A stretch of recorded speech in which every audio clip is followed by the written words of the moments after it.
Hello दोस्तों, स्वागत है आपका हमारे चैनल पर जहां हम आपको किताबों का ज्ञान सरल और रोचक तरीके से पहुंचाते हैं। आज हम आपके लिए लेकर आए हैं एक ऐसी किताब की कहानी जिसने लाखों लोगों की सोच और जिंदगी को बदल दिया है। हम बात कर रहे हैं रॉबर्ट कियोसाकी की बेस्ट सेलर किताब ऑट रिच डैड पुअर डैड की। यह किताब आपको पैसे की समझ, फाइनेंशियल एजुकेशन और अमीर बनने की मानसिकता को गहराई से समझने का मौका देती है। इसमें दो डैड की कहानियां हैं, एक अमीर डैड और दूसरे गरीब डैड। दोनों के विचार और फैसले किस तरह से उनकी आर्थिक स्थिति को प्रभावित करते हैं, यही इस किताब का मुख्य संदेश है। इस वीडियो में हम आपको रिच डैड पुअर डैड के 6 सबक सिखाएंगे। हम इस कहानी के सबसे जरूरी सिद्धांत और प्रेरणादायक किस्सों को हिंदी में सरल शब्दों में समझाने जा रहे हैं। अगर आप अपनी आर्थिक जिंदगी को बेहतर बनाना चाहते हैं तो ये वीडियो आपके लिए एक गाइड की तरह काम करेगा। इसमें आप जानेंगे कि पैसा आपके लिए कैसे काम कर सकता है, संपत्ति और कर्ज में फर्क क्या होता है, क्यों फाइनेंशियल एजुकेशन आपके स्कूल के सिलेबस से ज्यादा जरूरी है, और अमीर लोग अपनी सोच से कैसे अमीर बनते हैं। यदि आपको वीडियो पसंद आए तो इसे लाइक और शेयर करें और हमारे चैनल को सब्सक्राइब करना न भूलें, क्योंकि हमारा लक्ष्य है कि हम आपको वो ज्ञान दे जो आपकी जिंदगी को एक नई दिशा दे सके। चलिए अब बिना देरी के शुरू करते हैं इस अद्भुत सफर को और जानते हैं कि रॉबर्ट कियोसाकी की इस महान किताब ने हमें क्या सिखाया है। तो बात ऐसी है कि रॉबर्ट कियोसाकी, जो कि इस किताब के लेखक हैं, उनके दो पिता थे। उनके एक पिता जो कि पढ़े लिखे और पीएचडी होल्डर थे, मगर जिंदगी भर गरीब रहे और गरीबी में ही मरे। इसीलिए रॉबर्ट उन्हें पुअर डैड कहते थे। वहीं उनके दूसरे पिता बहुत पढ़े लिखे तो नहीं थे, लेकिन काफी अमीर थे, इसीलिए रॉबर्ट उन्हें रिच डैड बुलाते थे। तो अब यह सोचने की बात है कि किसी भी इंसान के एक ही वक्त में दो पिता कैसे हो सकते हैं।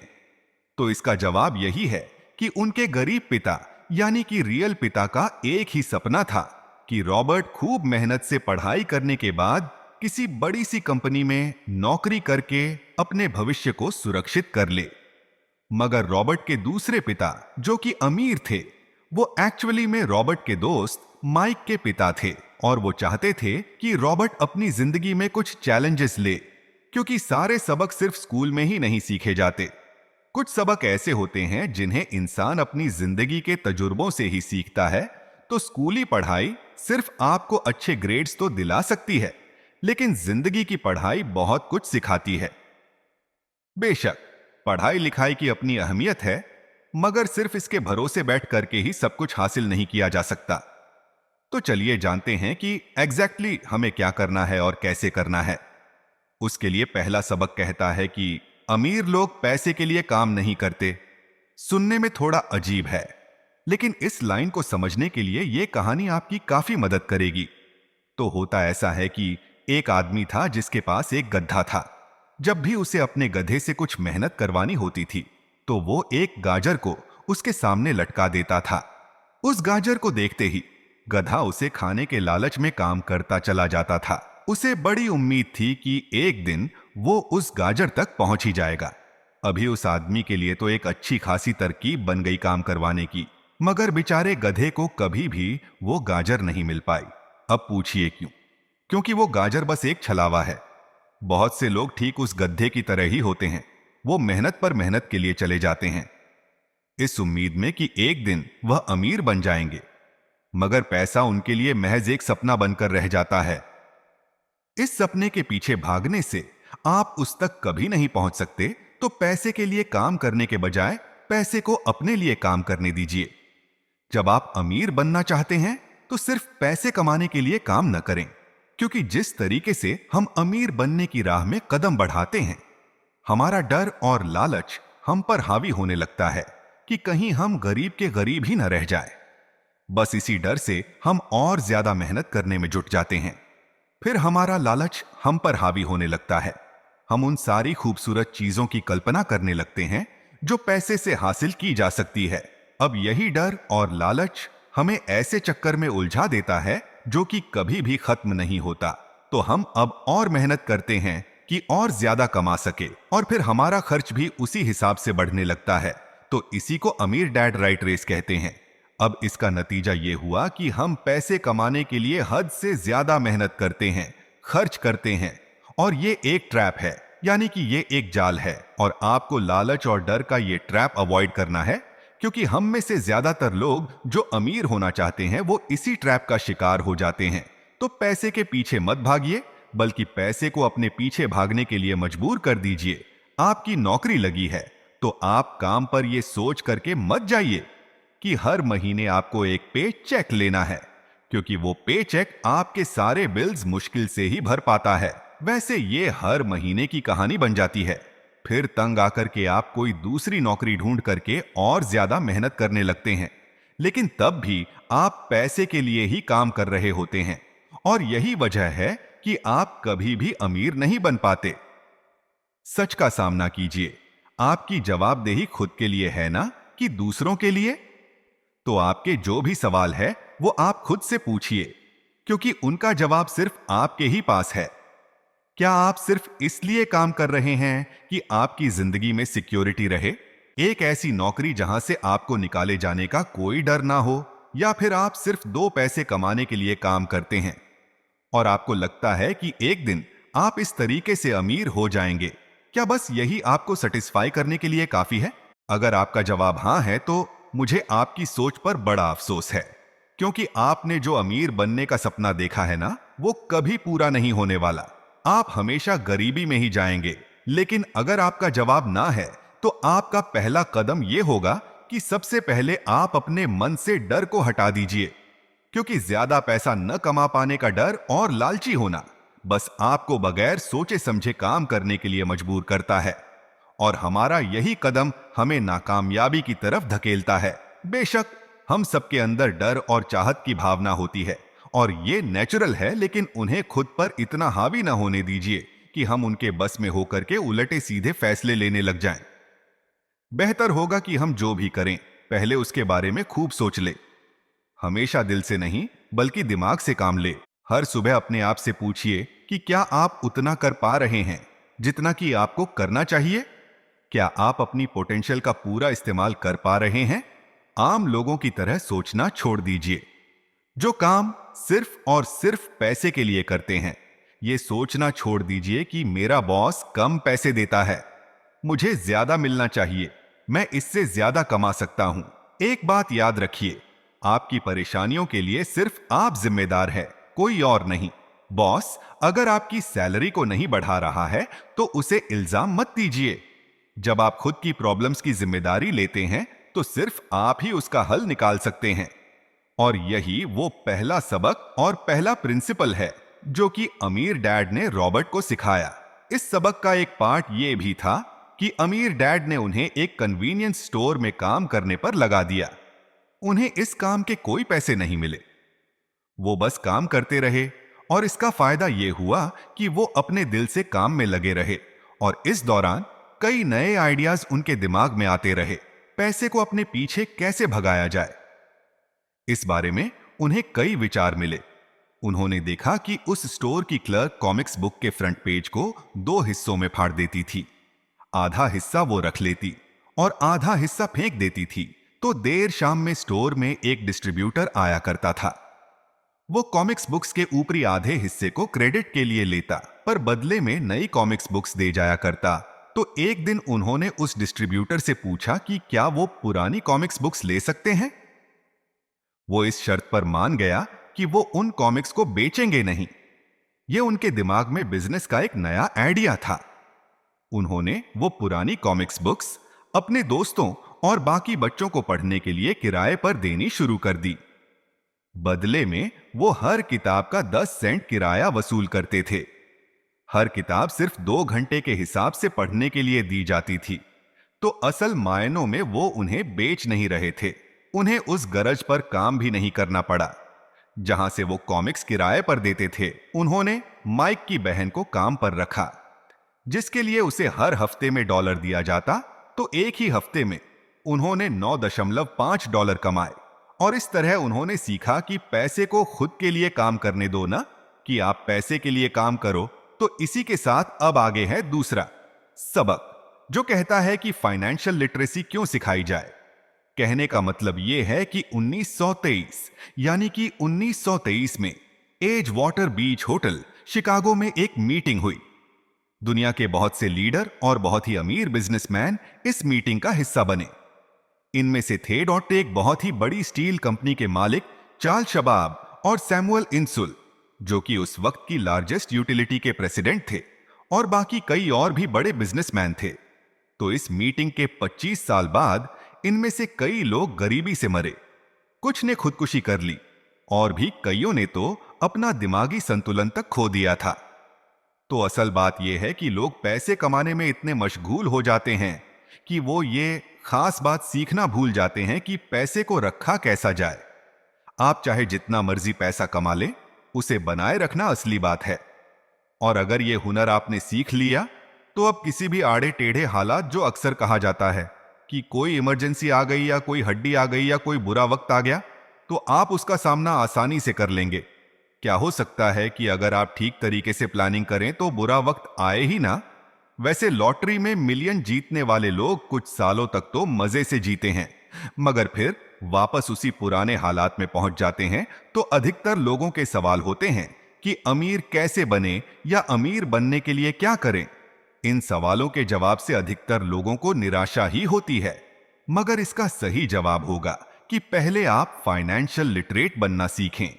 देखिए, अगर आपको एम्पायर स्टेट बिल्डिंग खड़ी करनी है तो सबसे पहले आपको एक गहरा खड्डा खोदना पड़ेगा, फिर उसके लिए एक मजबूत नींव रखनी पड़ेगी। लेकिन अगर आपको एक छोटा सा घर बनाना हो तो एक 6 इंच कंक्रीट स्लैब डाल करके भी आपका काम चल जाएगा। मगर अफसोस तो इसी बात का है कि हम में से ज्यादातर लोग 6 इंच स्लैब पर एक एम्पायर स्टेट बिल्डिंग खड़ी करना चाहते हैं, और वो ऐसा करते भी हैं तो जाहिर सी बात है कि बिल्डिंग टूटेगी ही टूटेगी। गरीब डैड रॉबर्ट से बस यही चाहते थे कि वो खूब पढ़ाई करे, लेकिन अमीर डैड उसे फाइनेंशियली लिटरेट बनाना चाहते थे। ज्यादातर स्कूल सिस्टम बस घर बनाना सिखाते हैं, मजबूत फाउंडेशन नहीं। स्कूली शिक्षा और पढ़ाई की अपनी अहमियत है, मगर असल जिंदगी में यही सब कुछ नहीं है। और इसी के साथ आगे है तीसरा सबक, जो कि कहता है कि लायबिलिटीज एंड एसेट्स के बीच में फर्क समझे और हमेशा एसेट्स खरीदे। वैसे सुनने में यह बड़ी आसान सी बात लगती है ना, लेकिन यही एक नियम है जो आपको अमीर बनाने में मदद करेगा। अक्सर गरीब और मिडिल क्लास लोग लायबिलिटीज को यानी कि जिम्मेदारियों को एसेट्स समझ लेते हैं, यानी कि अपनी संपत्ति समझ लेते हैं, मगर अमीर जानता है कि असल में एसेट्स होते क्या हैं और वो वही खरीदता है। अमीर डैड किश यानी कि KISS किस प्रिंसिपल में यकीन रखते हैं, जिसका मतलब है कीप इट सिंपल स्टूपिड। उन्होंने लेखक और उनके दोस्त माइक को यही सिंपल बात सिखाई, जिसकी बदौलत वो इतनी मजबूत फाउंडेशन रखने में कामयाब रहे। इसकी यही सिंपल बात है कि लायबिलिटीज यानी कि अपनी जिम्मेदारियों और एसेट्स यानी कि संपत्ति के बीच में फर्क को समझे और एसेट्स खरीदे। लेकिन अगर ये इतना ही सिंपल है तो हर आदमी अमीर होता ना, मगर यहां पर मामला उल्टा है। ये एक्चुअली में इतना सिंपल है कि हर कोई इस बारे में सोचता तक नहीं है। लोगों को लगता है कि उन्हें लायबिलिटीज और एसेट्स के बीच में फर्क पता है, मगर उन्हें सिर्फ लिटरेसी के बारे में मालूम है, फाइनेंशियल लिटरेसी के बारे में नहीं। मतलब यह है कि इनकम स्टेटमेंट को प्रॉफिट और लॉस का स्टेटमेंट मानकर चलना चाहिए। इसका सिंपल सा मतलब है कि इनकम यानी कि आपके पास कितना पैसा आया, और एक्सपेंस यानी कि आपके पास से कितना खर्च हुआ। बैलेंस शीट एसेट्स और लायबिलिटीज के बीच बैलेंस बताती है। बहुत से पढ़े लिखे अकाउंटेंट को भी यह पता नहीं होता है कि आखिर बैलेंस शीट और इनकम स्टेटमेंट कैसे एक दूसरे से जुड़े हैं। और अगर हम इस बात को समझना चाहें तो एसेट्स वो चीजें होती हैं जो आपके लिए पैसे कमाने का काम करती हैं। मान लीजिए आप कोई घर खरीद करके उसे किराए पर देते हैं, तो उसी किराए से आप वो लोन भी चुका सकते हैं जो आपने घर खरीदने के लिए लिया था। अब घर भी आपका हुआ और उससे मिलने वाला किराया भी। इसके उलट लायबिलिटीज आपकी जेब से पैसे खर्च करवाती है, जैसे कि घर खरीद करके उसमें रहने से आपको कोई किराया नहीं मिलने वाला। तो अब आप समझ गए होंगे कि अगर अमीर बनना है तो एसेट्स खरीदिए और गरीब ही रहना है। तो लायबिलिटीज अमीर लोगों के पास ज्यादा पैसा इसलिए होता है कि वो इसके ISS मतलब keep it simple stupid principle पर यकीन करते हैं। वहीं दूसरी तरफ गरीब लोग इस प्रिंसिपल को ठीक से समझ ही नहीं पाते। इसीलिए इस बात पर जोर दिया जा रहा है कि सिर्फ लिटरेट नहीं बल्कि फाइनेंशियल लिटरेट बनिए। सिर्फ नंबर से कुछ नहीं होता। फर्क तो तब पड़ता है जब आप अपनी कहानी खुद लिखें। अधिकतर परिवारों में देखा गया है कि जो मेहनती होता है उसके पास पैसा भी ज्यादा होता है, मगर उसका फायदा क्या? जब सारा पैसा लायबिलिटीज में ही खर्च हो जाए तो आइए समझते हैं कि मिडिल क्लास आदमी अपना पैसा किस तरीके से खर्च करता है। और अगर यही उनका तरीका रहता है तो सारी जिंदगी वो मिडिल क्लास ही बनकर रहेंगे, या क्या पता उससे भी नीचे चले जाएं। क्योंकि आप देख सकते हैं कि उनका सारा पैसा लायबिलिटीज यानी कि जिम्मेदारियों में ही खर्च हो रहा है। कभी कभी रेंट, कभी car loan, house loan, credit card का बिल, फीस, बिजली का बिल और भी ना जाने क्या क्या उनकी सारी कमाई इसी में खर्च हो जाती है। दूसरी ओर गरीब लोग हैं जिनकी कोई लायबिलिटी तो नहीं है मगर उनके कोई एसेट्स भी तो नहीं होते। वो भी पैसा कमाते हैं, सैलरी पाते हैं, मगर हर रोज के खर्चों में उनका सारा पैसा उड़ जाता है। माना कि एक गरीब आदमी $1000 कमाता है, उसमें से $300 वो अपने छोटे से घर के किराए में खर्च करता है, $200 उसके आने जाने का किराया, $200 टैक्स और $300 खाने और कपड़ों में खर्च हो जाता है। तो अब उसके पास बचा क्या? कुछ भी नहीं। और कभी कभी तो उधार लेकर के भी उसे काम चलाना पड़ता है, जिससे कि वो और भी ज्यादा गरीब हो जाता है। इसके विपरीत अमीर लोग एसेट्स खरीद के रखते हैं, फिर उनके वो एसेट्स उन्हें और पैसा कमा कर देते हैं। उनकी कमाई इस तरह 2 से 4, 4 से 8 होती जाती है। अधिकतर अमीर लोग दिमाग से काम लेते हैं और वो घर लोन पर लेकर उसे किराए पर लगा देते हैं। बिना मेहनत के हर महीने किराया मिलता है, जिससे वो अपना लोन भी चुकता कर लेते हैं। इसे कुछ यूं समझते हैं, आप मानिए कि लोन की इन सेटलमेंट वैन डॉलर्स है, तो ये अपने घर का $2 किराया वसूल करेंगे, एक बैंक को देंगे, एक अपनी जेब में। तो हो गया ना बिना मेहनत के पैसा कमाना। तो एक्चुअली में आमिर डैड और गरीब डैड के बीच बस सोच का फासला है। अपना पैसा कैसे खर्च करे, सिर्फ यही मुद्दे की बात है और कुछ नहीं। 1900 के दिनों में अगर बच्चों से पूछा जाता था कि वो बड़े होकर क्या बनेंगे, तो सबके पास यही जवाब होता था कि वो अच्छे ग्रेड्स लाएंगे और डॉक्टर बनेंगे, इंजीनियर बनेंगे। तब सबको यही लगता था कि अच्छे ग्रेड्स लेकर के वो बहुत पैसा कमा सकेंगे। हालांकि उनमें से बहुत बच्चे आज बड़े होकर के डॉक्टर बन चुके हैं। बावजूद इसके उनमें से काफी लोग आज भी फाइनेंशियली स्ट्रगल करते नजर आएंगे, क्योंकि उन्हें हमेशा यही लगा कि ज्यादा पैसा कमाने से उनकी सारी परेशानियां दूर हो जाएंगी। मगर आज के दौर में ऐसा नहीं है। आज बहुत से बच्चे फेमस एथलीट बनना चाहते हैं, या फिर सीए, या फिर कोई मूवी स्टार या रॉक स्टार, मगर असल जिंदगी में यही सब कुछ नहीं है। और इसी के साथ आगे है तीसरा सबक, जो कि कहता है कि लायबिलिटीज एंड एसेट्स के बीच में फर्क समझे और हमेशा एसेट्स खरीदे। वैसे सुनने में यह बड़ी आसान सी बात लगती है ना, लेकिन यही एक नियम है जो आपको अमीर बनाने में मदद करेगा। अक्सर गरीब और मिडिल क्लास लोग लायबिलिटीज को यानी कि जिम्मेदारियों को एसेट्स समझ लेते हैं, यानी कि अपनी संपत्ति समझ लेते हैं, मगर अमीर जानता है कि असल में एसेट्स होते क्या हैं और वो वही खरीदता है।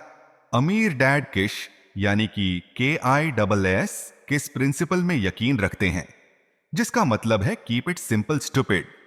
उन्होंने लेखक और उनके दोस्त माइक को यही सिंपल बात सिखाई, जिसकी बदौलत वो इतनी मजबूत फाउंडेशन रखने में कामयाब रहे। इसकी यही सिंपल बात है कि लायबिलिटीज यानी कि अपनी जिम्मेदारियों और एसेट्स यानी कि संपत्ति के बीच में फर्क को समझे और एसेट्स खरीदे। लेकिन अगर ये इतना ही सिंपल है तो हर आदमी अमीर होता ना, मगर यहां पर मामला उल्टा है। ये एक्चुअली में इतना सिंपल है कि हर कोई इस बारे में सोचता तक नहीं है। लोगों को लगता है कि उन्हें लायबिलिटीज और एसेट्स के बीच में फर्क पता है, मगर उन्हें सिर्फ लिटरेसी के बारे में मालूम है, फाइनेंशियल लिटरेसी के बारे में नहीं। मतलब यह है कि इनकम स्टेटमेंट को प्रॉफिट और लॉस का स्टेटमेंट मानकर चलना चाहिए। इसका सिंपल सा मतलब है कि इनकम यानी कि आपके पास कितना पैसा आया, और एक्सपेंस यानी कि आपके पास से कितना खर्च हुआ। बैलेंस शीट एसेट्स और लायबिलिटीज के बीच बैलेंस बताती है।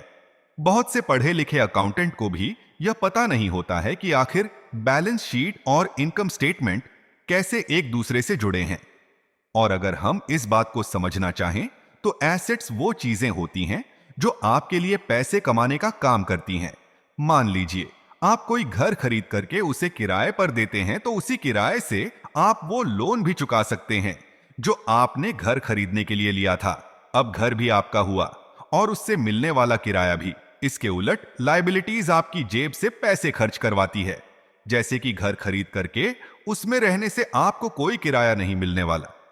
तो अब आप समझ गए होंगे कि अगर अमीर बनना है तो एसेट्स खरीदिए और गरीब ही रहना है। तो लायबिलिटीज अमीर लोगों के पास ज्यादा पैसा इसलिए होता है कि वो इसके ISS मतलब keep it simple stupid principle पर यकीन करते हैं। वहीं दूसरी तरफ गरीब लोग इस प्रिंसिपल को ठीक से समझ ही नहीं पाते। इसीलिए इस बात पर जोर दिया जा रहा है कि सिर्फ लिटरेट नहीं बल्कि फाइनेंशियल लिटरेट बनिए। सिर्फ नंबर से कुछ नहीं होता। फर्क तो तब पड़ता है जब आप अपनी कहानी खुद लिखें। अधिकतर परिवारों में देखा गया है कि जो मेहनती होता है उसके पास पैसा भी ज्यादा होता है, मगर उसका फायदा क्या? जब सारा पैसा लायबिलिटीज में ही खर्च हो जाए तो आइए समझते हैं कि मिडिल क्लास आदमी अपना पैसा किस तरीके से खर्च करता है। और अगर यही उनका तरीका रहता है तो सारी जिंदगी वो मिडिल क्लास ही बनकर रहेंगे, या क्या पता उससे भी नीचे चले जाएं। क्योंकि आप देख सकते हैं कि उनका सारा पैसा लायबिलिटीज यानी कि जिम्मेदारियों में ही खर्च हो रहा है। कभी कभी रेंट, कभी car loan, house loan, credit card का बिल, फीस, बिजली का बिल और भी ना जाने क्या क्या उनकी सारी कमाई इसी में खर्च हो जाती है। दूसरी ओर गरीब लोग हैं जिनकी कोई लायबिलिटी तो नहीं है मगर उनके कोई एसेट्स भी तो नहीं होते। वो भी पैसा कमाते हैं, सैलरी पाते हैं, मगर हर रोज के खर्चों में उनका सारा पैसा उड़ जाता है। माना कि एक गरीब आदमी $1000 कमाता है, उसमें से $300 वो अपने छोटे से घर के किराए में खर्च करता है, $200 उसके आने जाने का किराया, $200 टैक्स और $300 खाने और कपड़ों में खर्च हो जाता है। तो अब उसके पास बचा क्या? कुछ भी नहीं। और कभी कभी तो उधार लेकर के भी उसे काम चलाना पड़ता है, जिससे कि वो और भी ज्यादा गरीब हो जाता है। इसके विपरीत अमीर लोग एसेट्स खरीद के रखते हैं, फिर उनके वो एसेट्स उन्हें और पैसा कमा कर देते हैं। उनकी कमाई इस तरह 2 से 4, 4 से 8 होती जाती है। अधिकतर अमीर लोग दिमाग से काम लेते हैं और वो घर लोन पर लेकर उसे किराए पर लगा देते हैं। बिना मेहनत के हर महीने किराया मिलता है, जिससे वो अपना लोन भी चुकता कर लेते हैं। इसे कुछ यूं समझते हैं, आप मानिए कि लोन की इन सेटलमेंट वैन डॉलर्स है, तो ये अपने घर का $2 किराया वसूल करेंगे, एक बैंक को देंगे, एक अपनी जेब में। तो हो गया ना बिना मेहनत के पैसा कमाना। तो एक्चुअली में आमिर डैड और गरीब डैड के बीच बस सोच का फासला है।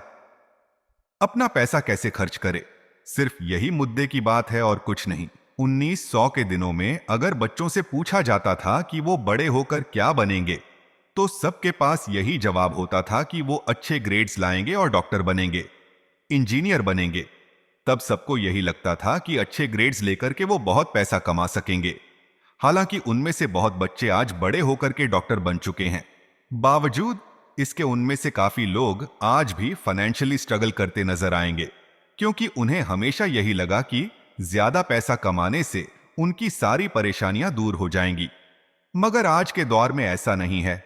आज बहुत से बच्चे फेमस एथलीट बनना चाहते हैं, या फिर सीए, या फिर कोई मूवी स्टार या रॉक स्टार। इसका सबसे बड़ा नुकसान लोगों को यह होता है कि वो बाकी जगह इन्वेस्टमेंट नहीं कर पाते, क्योंकि उनका सारा पैसा उस घर पर लगा है। उन्हें कभी इन्वेस्टमेंट करने का मौका ही नहीं मिल पाता और ना ही वो इस बारे में कुछ सीख पाते हैं, और इसी तरीके से कई एसेट्स उनके हाथों से निकल जाते हैं। अगर इसके बदले लोग सिर्फ एसेट्स पर ध्यान दें तो उनका फ्यूचर कहीं ज्यादा बेहतर हो सकता है। अब उदाहरण के लिए रॉबर्ट की पत्नी के पेरेंट्स एक बड़े से घर में शिफ्ट हो गए। उनका सोचना था कि अपने लिए बड़ा और नया घर लेना एक सही फैसला है, क्योंकि बाकियों की तरह उन्हें भी घर लेना एक एसेट्स लगता था।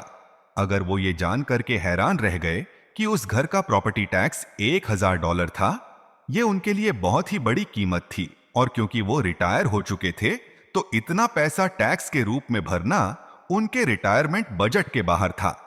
बेशक हम ये नहीं कह रहे कि आप एक नया घर न ले, बल्कि हम समझाना चाहते हैं कि जितने पैसे से आप एक बड़ा घर लेंगे, उतने पैसे आप किसी एसेट में इन्वेस्ट करें तो बेहतर होगा। आपका एसेट आपके लिए कमाई करेगा और कुछ ही समय के बाद आपके पास इतना पैसा होगा कि आप आसानी से मनपसंद घर ले पाएंगे, और वो भी बिना किसी लोन के। तो अब सवाल यह है कि अमीर और ज्यादा अमीर क्यों होते रहते हैं, वही मिडिल क्लास आगे क्यों नहीं बढ़ पाते? इसके पीछे भी ना एक वजह है, और कारण एकदम सिंपल है। अमीर एसेट खरीदते हैं जो कि उनका पैसा दुगना करता रहता है। उस पैसे से उनके सारे खर्चे मजे में निपट जाते हैं। और मिडिल क्लास क्या करते हैं? वो तो बस महीने की एक तारीख का इंतजार करते हैं। जब उनकी सैलरी आई तो सारी की सारी सैलरी तो खर्चों को पूरा करने में खत्म हो जाती है, तो इन्वेस्टमेंट कहां से होगा? और फिर जब सैलरी बढ़ती है तो उस पर टैक्स भी बढ़ जाता है, और उसी हिसाब से बाकी खर्चे भी, और फिर अंत में वही रेट रेस चलती रहती है। कहने का मतलब यह है कि एक कर्ज में डूबा समाज जहां पर हम रहते हैं, मतलब यह कि अपने घर को एसेट समझना ही वो रीजन है जो कि हमें कर्ज के बोझ तले दबाती है। आज यही अधिकतर लोगों की सोच है। अगर सैलरी बढ़ी है तो लोग सोचते हैं कि अब वो बड़ा सा घर ले सकते हैं, क्योंकि उन्हें ये अपने पैसे का सही इस्तेमाल लगता है। इसके बदले अगर वो पैसा सही जगह लगाया जाए तो उनकी जिंदगी हमेशा के लिए बदल सकती है। लेकिन ऐसा हो नहीं पाता, क्योंकि उनका सारा वक्त जी तोड़ मेहनत करने में चला जाता है। अपनी नौकरी को सब कुछ समझ करके वे उससे अलग कुछ सोच ही नहीं पाते, और साथ ही उन पर कर्ज का इतना बोझ होता है कि वो नौकरी छोड़ने का रिस्क ले ही नहीं सकते। अब जरा खुद से सवाल कीजिए कि आज आप नौकरी छोड़कर बैठ जाते हैं तो कितने दिन आपका गुजारा चलेगा? क्योंकि अगर आप फाइनेंशियली लिटरेट नहीं हैं, अगर आपने सारी उम्र सिर्फ सैलरी के भरोसे ही काटी है और एसेट्स के बदले आपने लायबिलिटीज पाल ली है, तो यकीनन आपकी जिंदगी बहुत ही कड़ी चुनौती है। सिर्फ नेटवर्थ के भरोसे आपका काम नहीं चल सकता। नेटवर्थ बताता है कि आपके पास वाकई में कितना पैसा है, चाहे वो गरज में पड़ी पुरानी कार के रूप में ही क्यों ना हो। अब भले ही वो कार कुछ काम की ना हो, जबकि वेल्थ का मतलब है कि आपके पास जो पैसा है उससे आप कितना और पैसा कमा रहे हैं। जैसे कि मान लीजिए कि आपके पास कोई एसेट है जिससे हर महीने मुझे $3000 की कमाई हो जाती है, और हर महीने आपके $6000 खर्च होते हैं, तो मैं सिर्फ आधे महीने ही अपना गुजारा कर पाऊंगी। तो सॉल्यूशन ये होगा कि अपने एसेट से मिलने वाले पैसे को आप बढ़ा दें। जब वो $6000 आपको मिलने लगेगा तो आप रातों रात अमीर नहीं हो जाएंगे, मगर इस तरह आप होने लगेंगे। अब अगर आप अचानक नौकरी छोड़ते भी हैं तो आपके एसेट्स आपका सारा खर्च कवर कर लेंगे। आप अमीर तभी बन पाएंगे जब आपके खर्च आपके एसेट्स की ग्रोथ से कम रहे, और इसी के साथ आगे है चौथा सबक जो कहता है कि अपने काम से काम रखे। दुनिया की सबसे बड़ी फूड चेन मैकडोनाल्ड के फाउंडर रे क्रॉकनी एक एमबीए क्लास में की स्पीचर थी। ये 1947 की बात है। उनकी ये स्पीच बड़ी ही शानदार थी। लोगों को प्रेरित करने वाले स्पीच के बाद जब एमबीए क्लास के स्टूडेंट्स ने कुछ वक्त उनके साथ बिताने की गुजारिश की, तो वो उनके साथ बियर पीने चले गए। बातों बातों में रे ने अचानक एक सवाल किया कि क्या आप लोग जानते हैं कि मैं किस बिजनेस में हूं? अब ये बात तो सबको मालूम थी कि वो हैमबर्ग बेचते थे। इस बात पर वो हंसने लगे और बोले कि उनका असल बिजनेस तो रियल एस्टेट है, क्योंकि मैकडोनाल्ड के लिए हर लोकेशन का चुनाव सोच समझकर किया जाता है, जहां उसकी फ्रेंचाइज बनाई जाती है और वो जमीन भी साथ ही बेची जाती है। तो इसका सीधा सा मतलब है कि मैकडोनाल्ड की फ्रेंचाइज खरीदने वाले को वो जमीन भी खरीदने पड़ती थी। तो इस तरीके से ये एक रियल एस्टेट बिजनेस भी हुआ। यही सबक अमीर डैड ने रॉबर्ट को सिखाया कि अक्सर लोग खुद के लिए छोड़ करके बाकी सबके लिए काम करते हैं। वो टैक्स पे करके गवर्नमेंट के लिए काम करते हैं, वो उस कंपनी के लिए काम करते हैं जहां वो नौकरी करते हैं, बैंक का मॉर्टगेज देकर उसके लिए काम करते हैं। और ये सब इसलिए क्योंकि हमारा एजुकेशन सिस्टम ही ऐसा है। स्कूल हमें एम्प्लॉय बनना सिखाता है, ना कि एम्प्लॉयर। जो आप पढ़ते हैं वही आप बनते हैं। अगर आपने साइंस पढ़ी है तो डॉक्टर, मैथमेटिक्स पढ़ी है तो इंजीनियर, मतलब जो भी आपने पढ़ा है वो आप बने। अब मुसीबत तो ये है कि इससे छात्रों का कोई भला नहीं हो पाता, क्योंकि वो नौकरी और बिजनेस के बीच के फर्क में उलझ कर रह जाते हैं।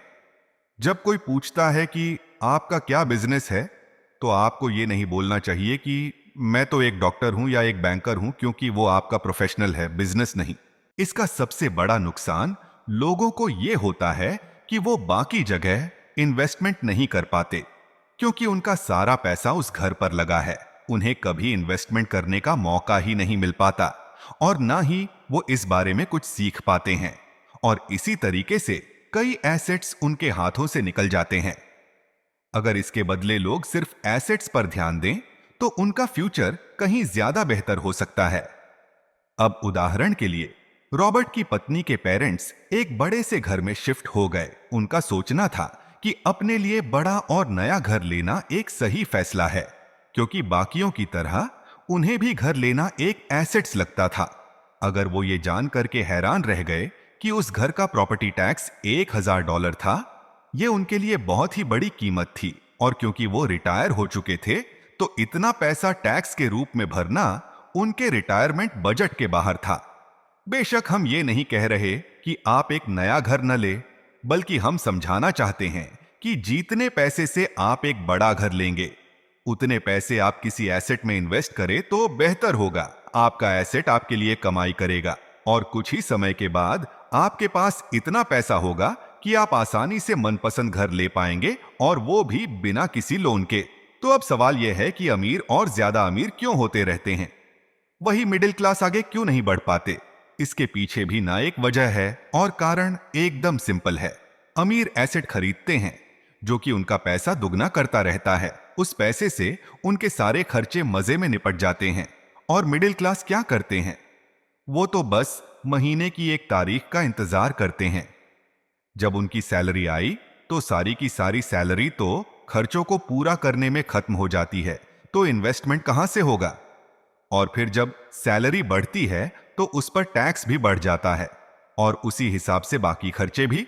और फिर अंत में वही रेट रेस चलती रहती है। कहने का मतलब यह है कि एक कर्ज में डूबा समाज जहां पर हम रहते हैं, मतलब यह कि अपने घर को एसेट समझना ही वो रीजन है जो कि हमें कर्ज के बोझ तले दबाती है। आज यही अधिकतर लोगों की सोच है। अगर सैलरी बढ़ी है, तो लोग सोचते हैं कि अब वो बड़ा सा घर ले सकते हैं, क्योंकि उन्हें ये अपने पैसे का सही इस्तेमाल लगता है। इसके बदले अगर वो पैसा सही जगह लगाया जाए, तो उनकी जिंदगी हमेशा के लिए बदल सकती है। लेकिन ऐसा हो नहीं पाता, क्योंकि उनका सारा वक्त जी तोड़ मेहनत करने में चला जाता है। अपनी नौकरी को सब कुछ समझ करके वे उससे अलग कुछ सोच ही नहीं पाते, और साथ ही उन पर कर्ज का इतना बोझ होता है कि वो नौकरी छोड़ने का रिस्क ले ही नहीं सकते। अब जरा खुद से सवाल कीजिए कि आज आप नौकरी छोड़कर बैठ जाते हैं तो कितने दिन आपका गुजारा चलेगा? क्योंकि अगर आप फाइनेंशियली लिटरेट नहीं हैं, अगर आपने सारी उम्र सिर्फ सैलरी के भरोसे ही काटी है और एसेट्स के बदले आपने लायबिलिटीज पाल ली है, तो यकीनन आपकी जिंदगी बहुत ही कड़ी चुनौती है। सिर्फ नेटवर्थ के भरोसे आपका काम नहीं चल सकता। नेटवर्थ बताता है कि आपके पास वाकई में कितना पैसा है, चाहे वो गरज में पड़ी पुरानी कार के रूप में ही क्यों ना हो। अब भले ही वो कार कुछ काम की ना हो, जबकि वेल्थ का मतलब है कि आपके पास जो पैसा है, उससे आप कितना और पैसा कमा रहे हैं। जैसे कि मान लीजिए कि आपके पास कोई एसेट है जिससे हर महीने मुझे $3000 की कमाई हो जाती है, और हर महीने आपके $6000 खर्च होते हैं, तो मैं सिर्फ आधे महीने ही अपना गुजारा कर पाऊंगी। तो सॉल्यूशन ये होगा कि अपने एसेट से मिलने वाले पैसे को आप बढ़ा दें। जब वो $6000 आपको मिलने लगेगा, तो आप रातों रात अमीर नहीं हो जाएंगे, मगर इस तरह आप होने लगेंगे। अब अगर आप अचानक नौकरी छोड़ते भी हैं, तो आपके एसेट्स आपका सारा खर्च कवर कर लेंगे। आप अमीर तभी बन पाएंगे जब आपके खर्च आपके एसेट्स की ग्रोथ से कम रहे। और इसी के साथ आगे है चौथा सबक, जो कहता है कि अपने काम से काम रखे। दुनिया की सबसे बड़ी फूड चैन मैकडोनाल्ड के फाउंडर रे क्रॉकनी एक एमबीए क्लास में की स्पीचर थी। ये 1947 की बात है। उनकी ये स्पीच बड़ी ही शानदार थी। लोगों को प्रेरित करने वाले स्पीच के बाद जब एमबीए क्लास के स्टूडेंट्स ने कुछ वक्त उनके साथ बिताने की गुजारिश की, तो वो उनके साथ बियर पीने चले गए। बातों बातों में रे ने अचानक एक सवाल किया कि क्या आप लोग जानते हैं कि मैं किस बिजनेस में हूं? अब ये बात तो सबको मालूम थी कि वो हैमबर्ग बेचते थे। इस बात पर वो हंसने लगे और बोले कि उनका असल बिजनेस तो रियल एस्टेट है, क्योंकि मैकडोनाल्ड के लिए हर लोकेशन का चुनाव सोच समझकर किया जाता है, जहां उसकी फ्रेंचाइज बनाई जाती है और वो जमीन भी साथ ही बेची जाती है। तो इसका सीधा सा मतलब है कि मैकडोनाल्ड की फ्रेंचाइज खरीदने वाले को वो जमीन भी खरीदने पड़ती थी। तो इस तरीके से ये एक रियल एस्टेट बिजनेस भी हुआ। यही सबक अमीर डैड ने रॉबर्ट को सिखाया कि अक्सर लोग खुद के लिए छोड़ करके बाकी सबके लिए काम करते हैं। वो टैक्स पे करके गवर्नमेंट के लिए काम करते हैं, वो उस कंपनी के लिए काम करते हैं जहां वो नौकरी करते हैं, बैंक का मॉर्टगेज देकर उसके लिए काम करते हैं। और ये सब इसलिए क्योंकि हमारा एजुकेशन सिस्टम ही ऐसा है।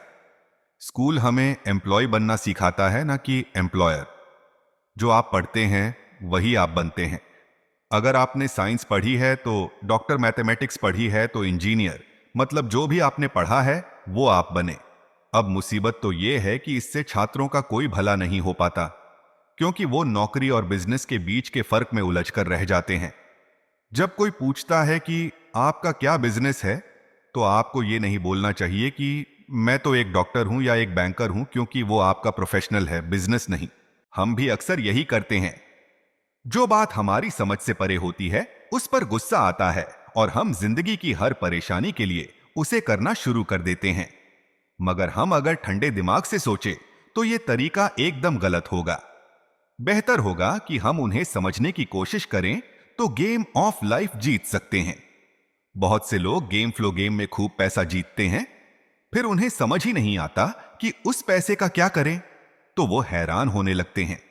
इसकी वजह है उनकी पुरानी सोच जो आगे नहीं बढ़ने देती, और फिर वो बाद में सारा पैसा ही हार बैठते हैं। कुछ लोग कहते हैं कि वे हार गए क्योंकि उनके पास सही पत्ते नहीं थे। बहुत से लोग इस तरह जिंदगी में सही मौकों की तलाश में बैठे रहते हैं।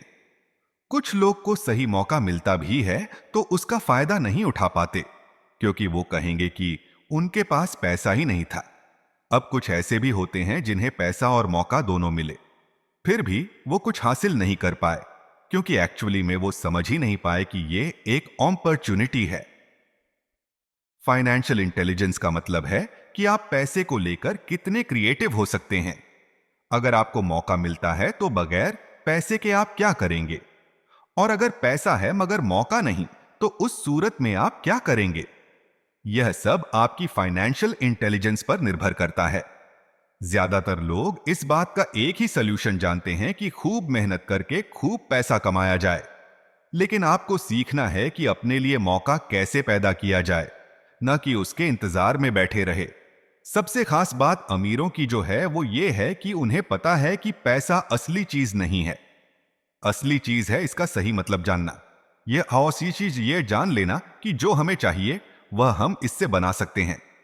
हमारा दिमाग हमारे लिए सबसे बड़ा एसेट होता है, यही हमें सुपर रिच बना सकता है।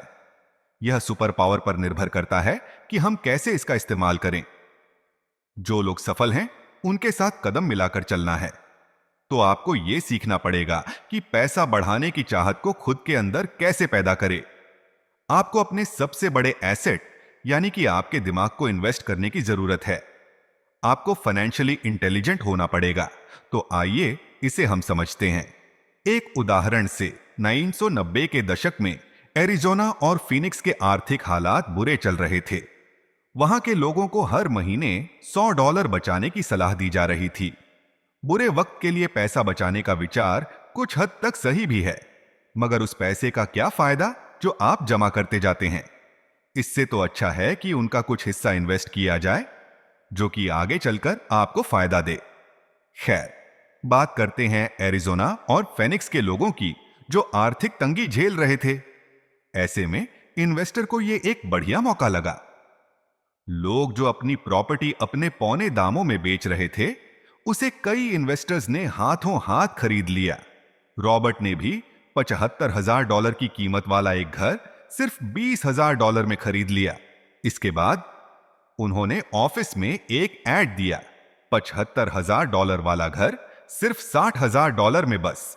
इसे लेने के लिए ग्राहक टूट पड़े। रॉबर्ट का फोन बजना बंद ही नहीं हो रहा था कि यह पैसा उनको उस एसेट से मिलने जा रहा था जो उन्होंने प्राइमरी नोट के रूप में ग्राहक से लिया था, और उन्हें यह पैसा कमाने में केवल 5 घंटे लगे। उन्होंने जो $40,000 इन्वेंट करे वो उनके एसेट कॉलम से क्रिएट हुए थे, और बगैर टैक्स के उन्होंने अचानक ही मिले एक मौके का फायदा उठाकर यह पैसा क्रिएट किया और अपने इनकम कॉलम में ऐड कर लिए। कुछ सालों के बाद ही उनके इस बिजनेस ने इतना पैसा क्रिएट किया कि उनकी कंपनी की कार, गैस, इंश्योरेंस, क्लाइंट के साथ डिनर ट्रिप और बाकी चीजें सब कवर हो गई। जब तक गवर्नमेंट उन खर्चों पर टैक्स लगाती, इनमें से ज्यादातर चीजें प्री टैक्स एक्सपेंसेस में खर्च हो चुकी थीं। कुछ सालों के बाद ही जो घर $60,000 में बिका था, अब वो $1,10,000 का था। अभी भी उनके पास कुछ मौके थे, मगर वो इतने कम थे कि उनके लिए रॉबर्ट को एक वैल्यूएबल एसेट लगाना पड़ता, और अपना वक्त भी तो वो आगे बढ़ गए। उन्हें अब नए मौकों की तलाश करनी थी। अब आप एक सवाल खुद से कीजिए, मेहनत करना भी बहुत मेहनत का काम है। 15% टैक्स भरिए और बाकी बचाइए। अब वो सेविंग्स आपको 5% इंटरेस्ट देगी, और फिर उस पर भी आप और टैक्स भरे। इससे तो अच्छा होगा कि आप अपना पैसा और टाइम अपने सबसे पावरफुल एसेट यानी कि अपने दिमाग पर इन्वेस्ट करें और फाइनेंशियली इंटेलिजेंट बने। ये दुनिया कभी भी एक सी नहीं रहती। जो आज है वो कल नहीं होगा। कभी मंदी तो कभी तेजी का द्वार चलता रहेगा। वक्त के साथ टेक्नोलॉजी और भी बेहतर होती जाएगी। आज मार्केट ऊपर है तो कल नीचे होगा। खासकर स्टॉक मार्केट तो हर रोज बदलता है। मगर इससे आपको क्या फर्क पड़ेगा? अगर आप फाइनेंशियली इंटेलिजेंट है तो आप तो हर हालात के लिए तैयार रहेंगे। आपको जिंदगी में बेशुमार मौके मिलेंगे जहां पर आप अपनी फाइनेंशियल इंटेलिजेंट का फायदा उठा सकते हैं। जरूरत है तो बस उन मौकों को लपकने की। अमूमन हम 2 तरह के इन्वेस्टर देख सकते हैं। पहले वो जो पैकेज इन्वेस्टमेंट खरीदते हैं, और ये काफी आसान और बगैर झंझट का काम है। दूसरे इन्वेस्टर अपने लिए खुद ही इन्वेस्टमेंट क्रिएट करते हैं। इनको आप प्रोफेशनल भी कह सकते हैं। जितना ये इन्वेस्ट करते हैं उससे कई गुना ज्यादा पैसा बना लेते हैं। अब अगर आप इस तरह के इन्वेस्टर बनना चाहते हैं तो आपको खास तौर पर इन 3 स्किल्स को समझने की जरूरत है। पहली ऐसी अपॉर्चुनिटी ढूंढिए जो कि बाकी न ढूंढ सके। याद रहे कि आपका दिमाग वो देख सकता है जो बाकियों की आंखें भी नहीं देख पाए। दूसरा है पैसा बढ़ाइए। जब पैसे की जरूरत पड़े तो मिडिल क्लास केवल बैंक जाता है, मगर दूसरे टाइप के इन्वेस्टर पैसा बढ़ा करके कैपिटल रेस करते हैं। उन्हें हमेशा बैंक की जरूरत नहीं पड़ती। और आगे तीसरा, स्मार्ट लोगों को ऑर्गेनाइज्ड कीजिए। इंटेलिजेंट लोग वो होते हैं जो अपने से ज्यादा स्मार्ट लोगों के साथ मिलकर के काम करते हैं। इसीलिए इन्वेस्ट करने से पहले अपने इन्वेस्टमेंट एडवाइजर को चुनें। मुझे मालूम है कि ये सब आपके लिए कुछ ज्यादा है, मगर इसके रिवॉर्ड्स तो बड़े ही शानदार हैं। जिंदगी में रिस्क बहुत है, लेकिन उन्हें हैंडल करना सीख करके ही आप अमीर बन पाएंगे। और इसी के साथ आगे है 6वां सबक, इसे सीखने के लिए काम करें, पैसे के लिए नहीं। तो बात ऐसी है कि एक बार एक जर्नलिस्ट ने रॉबर्ट का इंटरव्यू लिया था। रॉबर्ट उसके आर्टिकल पहले भी पढ़ चुके थे और उस जर्नलिस्ट के लिखने के स्टाइल से बहुत ही प्रभावित थे। इंटरव्यू जब पूरा हुआ तो उस जर्नलिस्ट ने रॉबर्ट को बताया कि वो एक मशहूर लेखिका बनकर उनकी ही तरह एक दिन फेमस होना चाहती है। तो रॉबर्ट ने उनसे पूछा कि ऐसा क्या है जो उन्हें मशहूर होने से रोक रहा है।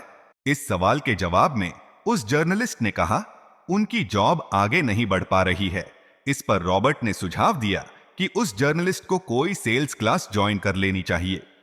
जर्नलिस्ट ने बताया कि उनकी एक दोस्त उन्हें पहले ही ये ऑफर दे चुकी है, मगर उन्हें ये छोटा काम लगता है। वो ये भूल गई थी कि रॉबर्ट खुद कभी सेल्स स्कूल जा चुके थे। तो इस बात का पॉइंट ये है कि अगर आपके पास कोई टैलेंट है जिसके दम पर आप कुछ पैसा कमाना चाहते हैं, तो आपका टैलेंट काफी नहीं होगा। क्योंकि उस टैलेंट को कैसे भुनाया जाए। जब तक आप ये बात नहीं जानते, आपका टैलेंट यूं ही बेकार है। जब तक आप उसे लोगों के सामने पेश करने का हुनर नहीं सीख जाते, आप कुछ नहीं कमा सकते। तो बेचने की कला सीखने में कोई शर्म की बात नहीं है। किसी भी सेल्समैन को इसके लिए शर्मिंदा नहीं होना चाहिए। एक तो सबसे बड़ा फर्क अमीर डैंड और गरीब डैंड के बीच में था। वो ये है कि गरीब डैंड हमेशा नौकरी की चिंता करते थे कि जॉब हमेशा सिक्योर रहे, क्योंकि एक सेफ जॉब ही उनके लिए सब कुछ थी। जबकि अमीर डैंड हमेशा सिर्फ और सिर्फ कुछ सीखने पर जोर देते थे। अमीर बनने के लिए आपको बहुत कुछ सीखना पड़ेगा। इसके अलग पहलू को देखें तो स्कूल हमें रिवॉर्ड करते हैं किसी एक ही खास चीज में। महारत के लिए इसका एक उदाहरण देखिए। जब डॉक्टर मास्टर की डिग्री लेते हैं तो उसके बाद किसी एक स्पेशल फील्ड में काम करते हैं, जैसे कि पीडियाट्रिक या कुछ और, मतलब एक छोटे से विषय पर उन्हें बहुत पढ़ना पड़ता है उस फील्ड में महारत के लिए, और यही उनका रिवॉर्ड होता है। ऐसे ही बहुत कुछ जानने के लिए जो थोड़ा बहुत आप सीखते हैं, वो नॉलेज तभी आएगी जब आप अलग अलग कंपनीज के लिए काम करेंगे, दुनिया की अलग अलग चीजों को जाएंगे, चीजें कैसे काम करती है, ये सभी बातें अनुभव करेंगे, तभी आपकी नॉलेज बढ़ेगी। शायद यही वजह थी कि अमीर डैंड छोटे रॉबर्ट और माइक को अपने साथ लेकर जाते थे जब वे अपने डॉक्टर, अकाउंटेंट्स, लॉयर या किसी प्रोफेशनल से मिलने जाते। जब रॉबर्ट ने मरीन कॉर्प्स ज्वाइन करने के लिए अपनी हैपिंग जॉब छोड़ी तो उसके गरीब मगर पढ़े लिखे पिता समझ नहीं पा रहे थे कि रॉबर्ट ने ऐसी शानदार नौकरी क्यों छोड़ी। वे गलत तरह से इस फैसले से सख्त निराश हुए। रॉबर्ट ने उन्हें समझाने की हर मुमकिन कोशिश की कि उनका ऐसा करना क्यों जरूरी था, मगर उन्हें तो ये बात हजम ही नहीं हो रही थी। रॉबर्ट ने उन्हें कहा कि वो सीखना चाहते हैं कि खुले आसमान में कैसे उड़े। उन्हें जानना था कि वर्कर्स की टीम को कैसे हैंडल किया जाए। किसी भी कंपनी को अपने बलबूते पर चलाना कितना मुश्किल काम है। रॉबर्ट ये सब सीखना चाहते थे। वियतनाम से लौटने के बाद रॉबर्ट ने अपनी जॉब से रिसाइन कर दिया और जेरोक्स कॉर्प्स को ज्वाइन कर लिया।